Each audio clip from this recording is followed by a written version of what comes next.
Catchword number 273, Mastering the Idioms to Cave and to Fold, featuring Andrew and Kassy. Welcome back to Catchword, friends. Joining me today is my co-host, Kassy. Hello, Kassy. How's it going? Hey, Andrew, and hey, listeners. I'm doing great. I have a day off tomorrow in the middle of the week, so feeling good. That is amazing. A middle of the week day off. I think everybody would love to have a middle of the week day off, Kassy, and I have to say, I'm a little bit jealous. Yeah, it's pretty great. I can't wait to sleep in. Well, Kassy, I hope you have a great day off tomorrow. But for the here and now, we should get started with this episode. And so what our plan is for today is we have, in my opinion, a very helpful lesson lined up for everyone. And listeners, we're going to teach you all about two idioms. Those two idioms are to cave and to fold.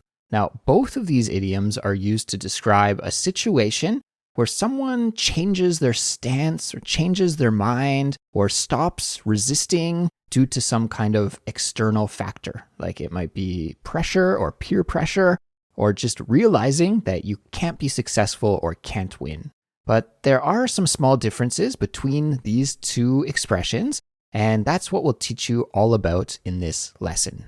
Yeah, that's right. And by the end of this episode, not only will you understand when and how to use these two expressions, to cave and to fold, but you'll also grasp the subtle differences between them. These are great idioms to add to your vocabulary, helping your English listening and speaking skills take a significant step forward.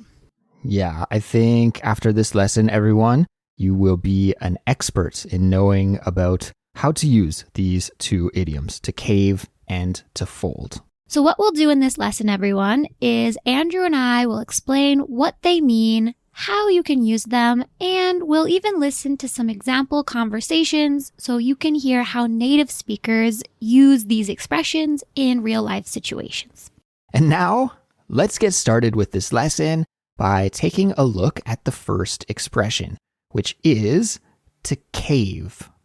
To cave. And this is a verb, so that's why we use it with to when it's in its infinitive form. And cave is spelt C-A-V-E. So for all of those listeners out there who don't have the transcript in front of them, the spelling of cave, C-A-V-E. Now, Kassy, maybe many of our listeners are thinking of a physical cave, and maybe that's a good image to have in mind. It's kind of similar, and maybe we'll come back to the imagery in just a moment. But the definition of to cave means to give in or to surrender to something when you're under pressure. And Kassy, let's go back to that imagery for a second. When you hear this expression, what kind of image pops into your mind?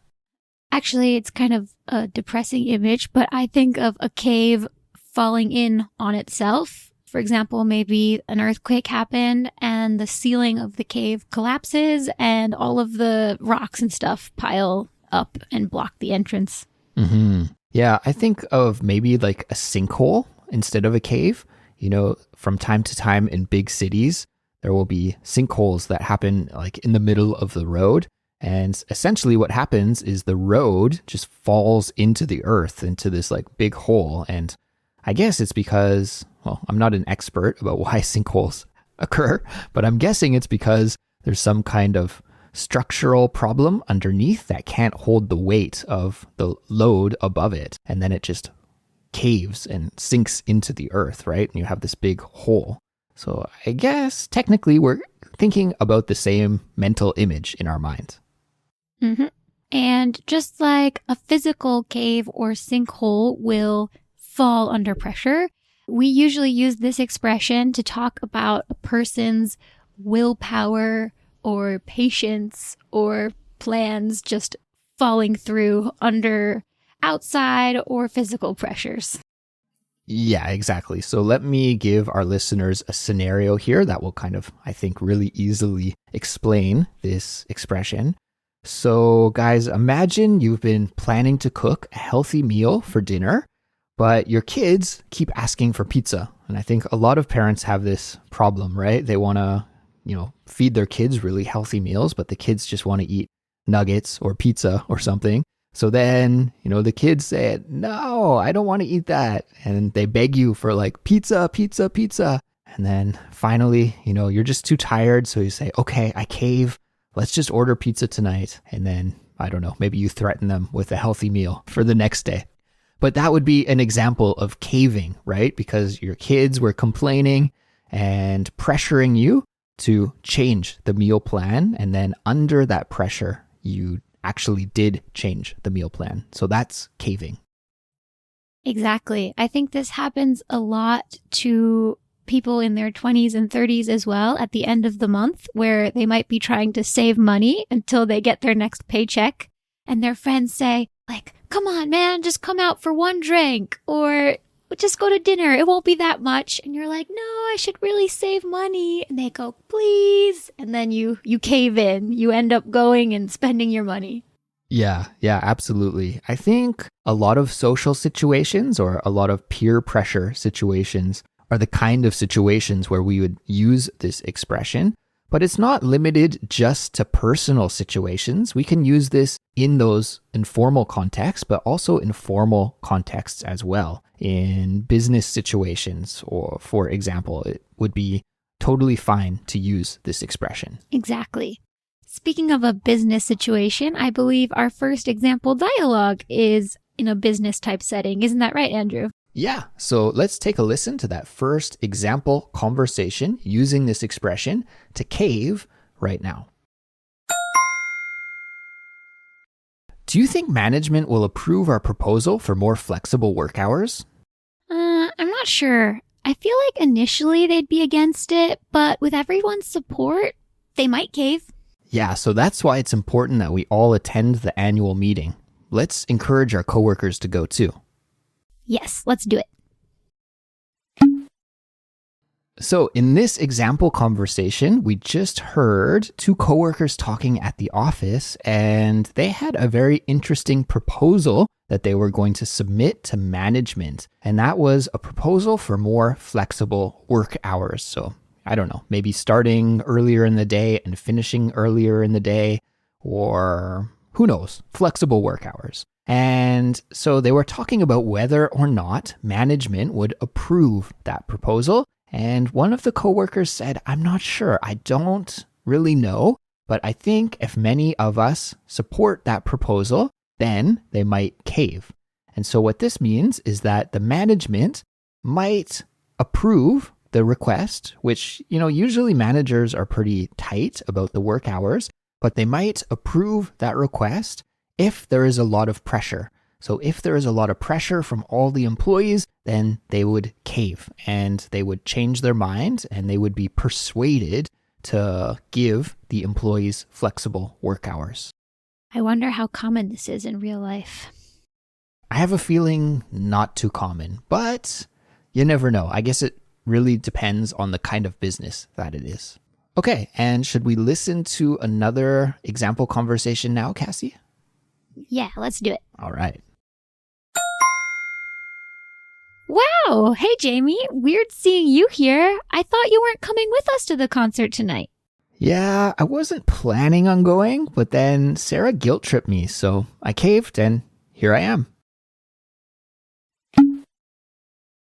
All right, so in this example conversation, we have a friend, Jamie, who was not going to go to the concert with his friends, but he caved in. He buckled under the pressure and decided to go. I really like another expression that was used in this example, which was guilt-tripped me. Sarah guilt-tripped me into coming. Andrew, you want to describe guilt-tripped for our listeners? Yeah, so if somebody guilt-trips you, it's another expression that means like to convince or make somebody do something that they probably initially didn't want to do, but the way that they make you do that thing is to make you feel guilty. So that's where the guilt trip comes from. And yeah, super common expression. We use it all the time in our everyday lives and an excellent one for listeners to add to their vocabulary. Yeah, you could call your friends out on their guilt tripping too. You could be like, hey, are you guilt tripping me right now? Exactly. And Cassie, I want to point out an expression that you just mentioned a second ago, which was to buckle under. And that's also a really common idiomatic expression that has essentially the same meaning as to cave. If you buckle under the pressure, it just means due to some kind of external pressure from a friend or coworker or somebody that you do something that you initially didn't want to do. Exactly. There are a lot of idioms similar to buckle under or to cave in. You could give in, you could yield to someone, or you could back down from your position or your opinion. Now, one final thing before we move on to the next expression is, Cassie, let's talk quickly about the difference between to cave and its phrasal verb equivalent, to cave in, because I feel like a lot of listeners are going to be curious about that. So just using your native speaker intuition, do you have a kind of feeling about what the difference between to cave and to cave in is? I'm sorry to put you on the spot, but it's kind of an interesting question. Well, a physical thing usually uses cave in. So for example, the roof caved in or the street caved in. However, a person doing a physical action, this phrasal verb, you could use caved or caved in depending on the situation. So for instance, in that last example conversation that we heard, that character Jamie caved in and decided to go to the concert, or you could say he caved and decided to go to the concert. Both work in this kind of situation. Well, Andrew, on that note, should we move to expression number 2? Yeah, expression number 2 is to fold, and fold is spelt F-O-L-D. And I think poker players are going to be familiar with this one because this expression originally does come from the game of poker. And essentially what it means is to give up or to stop trying, especially in some kind of competitive situation. So they're kind of connected, right? Like to cave in or to cave, this is when you give up and you stop trying to resist some kind of outside pressure. However, to fold is when you just realize like, oh, I've got no chance of being successful, or I'm never going to win this game, or something like that. And it's kind of your own self-realization that makes you give up or quit. Exactly. I think you might use this expression a lot when talking about businesses as well. For example, you could say a business has folded. They've gone bankrupt. Yeah, that's a good point. I never thought of that one, but that's exactly correct. So yeah, when you're playing poker and you fold, it's just when you realize that you're never going to be able to win that hand of poker. So you usually just throw your cards on the table and you say fold. But we also use it, in many other situations when you just know that you won't be able to succeed. Yeah, it's better to quit while you're ahead. Exactly. And Cassie, I've got another scenario here that I've prepared that I will share with you that I think will explain it very well.